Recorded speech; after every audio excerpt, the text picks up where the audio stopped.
Welcome back to Mazhathulli creations. വിസ്മയും അരുന്ധതിയും കൈയോടെ പിടിച്ചിരിക്കുകയാണ് വർമ്മ. എല്ലാവരോടും വർമ്മ സത്യങ്ങളെല്ലാം തുറന്നു പറയുന്നുണ്ട്. ശ്യാമ പാട്ടുകാരിയാണെന്നും ശ്യാമ തന്നെയാണ് വിസ്മയ്ക്ക് വേണ്ടി പാടുന്നതെന്നും വർമ്മ പറഞ്ഞപ്പോൾ അതൊന്നും വിശ്വസിക്കാൻ വസുന്ധരയ്ക്കും അമൃതയ്ക്കും ആദിക്കും ഒന്നും സാധിക്കുന്നില്ല. അതുകൊണ്ട് തന്നെ എല്ലാവരുടെയും മുന്നിൽ വെച്ച് ശ്യാമയോട് വർമ്മ പാടാനായി പറയുന്നു. ഇത് ചുമ്മാതെ പറയാണെന്ന് വസുന്ധര വിചാരിക്കുന്നു. ഐശ്വര്യ, ഇന്ന് ഏപ്രിൽ 1 അല്ലല്ലോ, വെറുതെ നമ്മളെ വിഡ്ഢികളാക്കാൻ എന്നെ വസുന്ധര ഐശ്വര്യയോട് പറഞ്ഞപ്പോൾ ഐശ്വര്യ ഒരു പരിഹാസ ചിരി ചിരിച്ചിട്ട് പറയുന്നു, അമ്മേ നമുക്ക് പാട്ട് വേണ്ട, വിസ്മയ്ക്ക് സുഖമില്ലല്ലോ, ബർത്ത്ഡേ ഫംഗ്ഷനിലേക്ക് കടക്കാം.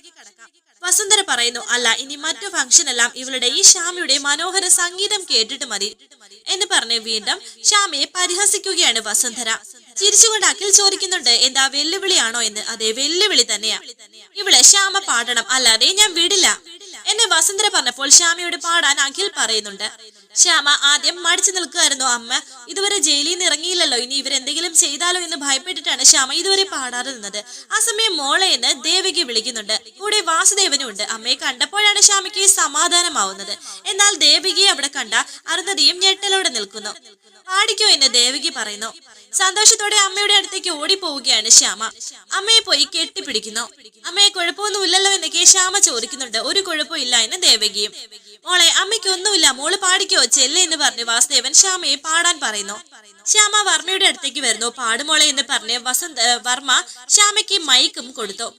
ആകാംക്ഷയോടെ ഇരിക്കുകയാണ് എല്ലാവരും. ഇടയ്ക്ക് ശ്യാമ അരുന്ധതിയും വിസ്മയും ഒന്ന് നോക്കുന്നുണ്ട്. അങ്ങനെ ശ്യാമ പാടി. അത്ഭുതത്തോടെ നോക്കി കാണുകയാണ് വസുന്ധരയും ആദിയും അമൃതയും. ആ പാട്ടിന്റെ ഒരു ആഘാതത്തിൽ വസുന്ധര പോലും കൈയടിക്കുകയാണ്. ആദിയും അമൃതയും വളരെ സന്തോഷത്തോടെ കൈയടിച്ചപ്പോൾ വർമ്മയും അഖിലും ബാക്കിയുള്ള എല്ലാവരും കൈയടിക്കുന്നുണ്ട്. എന്നാൽ ഇത് കേട്ടിട്ട് എന്ത് ചെയ്യണമെന്നറിയാൻ നിരാശയോടെ ഐശ്വര്യയും വിസ്മയും അരുന്ധതിയും നിൽക്കുന്നുണ്ട്. അങ്ങനെ ശ്യാമ മറച്ചു വെച്ചിരുന്ന ആ രഹസ്യം ഇപ്പോൾ പുറത്തു വന്നിരിക്കുന്നു. ഇതെല്ലാം കേട്ട് എന്ത് പറയണമെന്നറിയാതെ നിൽക്കുകയാണ് വസുന്ധര. ശേഷം കാണിക്കുന്നത് വിസ്മയ കാറിൽ ഇരിക്കുന്നു. അരികിൽ അരുന്ധതിയുണ്ട്. വല്ലാത്ത വിഷമത്തോടെ ഇരിക്കുകയാണ് വിസ്മയെ അരുന്ധതി സമാധാനിപ്പിക്കുന്നു. വിഷമിക്കല്ലേ, ഞാനല്ലേ കൂടെയുള്ളത്, നീ വിഷമിക്കേണ്ട എന്നൊക്കെ അരുന്ധതി പറഞ്ഞപ്പോൾ നമുക്ക് പോകാം മമ്മി എന്ന് വിസ്മയ സങ്കടത്തോടെ പറയുന്നുണ്ട്. അങ്ങനെ പോയാൽ എങ്ങനെയാ, നീ ഇവിടെ ഇരിക്കും മോളെ, ഞാനൊന്ന് വസുന്ധരയെ കണ്ടിട്ട് വരാം എന്ന് അരുന്ധതി പറഞ്ഞപ്പോൾ വിസ്മയെ പറയുന്നുണ്ട്, എനിക്ക് എങ്ങനെയെങ്കിലും ഇവിടെ നിന്ന് രക്ഷപ്പെട്ടാ മതി മമ്മി, വരാനുള്ളത് വന്നു, ഇപ്പൊ അങ്ങനെ പേടിച്ചോടിയിട്ട് കാര്യമില്ല, എനിക്കും ചിലത് ചെയ്യാനുണ്ട്, എന്റെ മോൾ ഇവിടെ ഇരിക്കും, ഞാനൊന്ന് അവിടേക്ക് ചെല്ലട്ടെ. തിരിച്ചു വരുന്നത് ഈ അമ്മ എല്ലാ പ്രശ്നവും പരിഹരിച്ചിട്ടായിരിക്കും, മോള് നോക്കിക്കോ, തോറ്റു കൊടുക്കില്ല, തോൽക്കാനാവില്ല ഈ അരുന്ധതിക്ക്, നോക്കിക്കോ എന്ന് പറഞ്ഞ് അരുന്ധതി പിന്നെയും വസുന്ധരയുടെ വീട്ടിലേക്ക് പോകുന്നു. തന്റെ കള്ളി വെളിച്ചത്തായതിന്റെ നിരാശയിലിരിക്കുകയാണ് വിസ്മയ. ഇതേ സമയം ആനന്ദ നിലയത്തിൽ എല്ലാവരും സന്തോഷത്തോടെ നിൽക്കുന്നു. എത്ര നന്നായിട്ടാ ശ്യാമ പാടുന്നത് എന്നൊക്കെ അമൃത പറയുന്നുണ്ട്. എല്ലാവരും ശ്യാമയെ അഭിനന്ദിക്കുന്നു. ആ സമയം വീണ്ടും അരുന്ധതി അവിടേക്ക് വന്നു.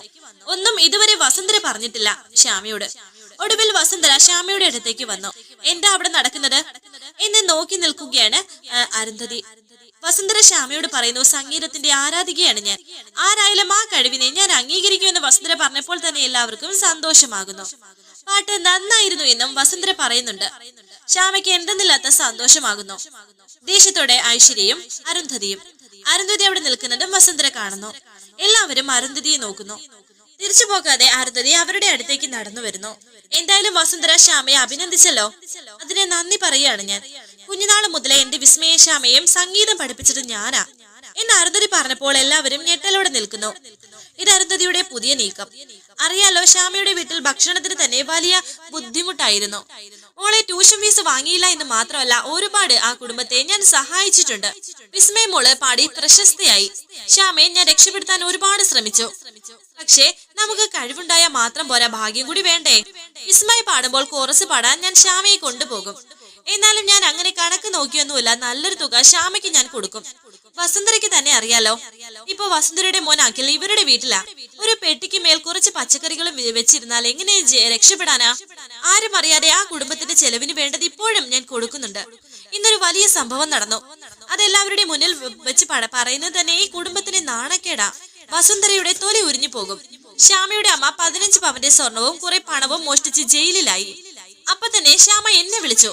അവരുടെ കുടുംബത്തിലെ സംബന്ധക്കാരല്ലേ, 4 ആൾ അറിഞ്ഞാൽ നിങ്ങൾക്ക് ആർക്കെങ്കിലും തല ഉയർത്തി നടക്കാൻ പറ്റുമോ?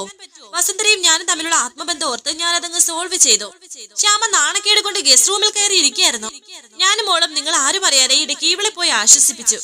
എന്നിട്ട് ഇപ്പോ എന്റെ മോൾക്ക് സുഖമില്ലാതെ ആയപ്പോ പാടാൻ വയ്യാത്ത പ്രോബ്ലം ആയപ്പോൾ ഇപ്പൊ പറയാണ് വിസ്മയ്ക്ക് പാടാൻ സാധിക്കില്ല, ശ്യാമയാണ് വിസ്മയ്ക്ക് വേണ്ടി പാടുന്നതെന്ന്.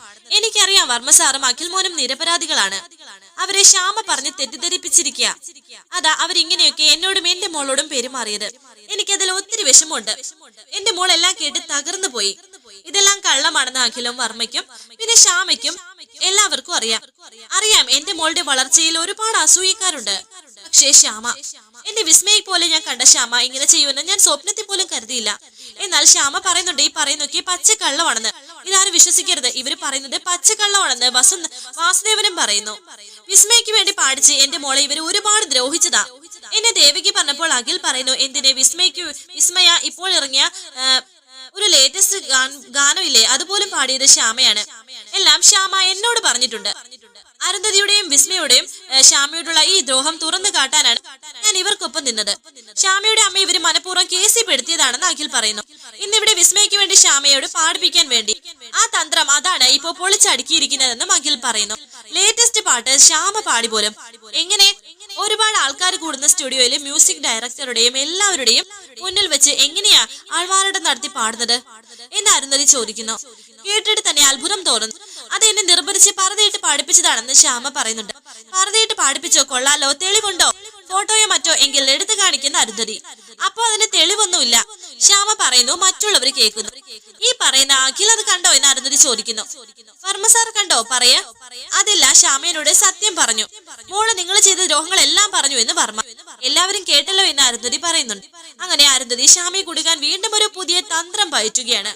വരാനിരിക്കുന്ന പുതുപുത്തൻ എപ്പിസോഡുമായി വീണ്ടും കാണാം. Thank you for watching. Please subscribe, like, share my channel.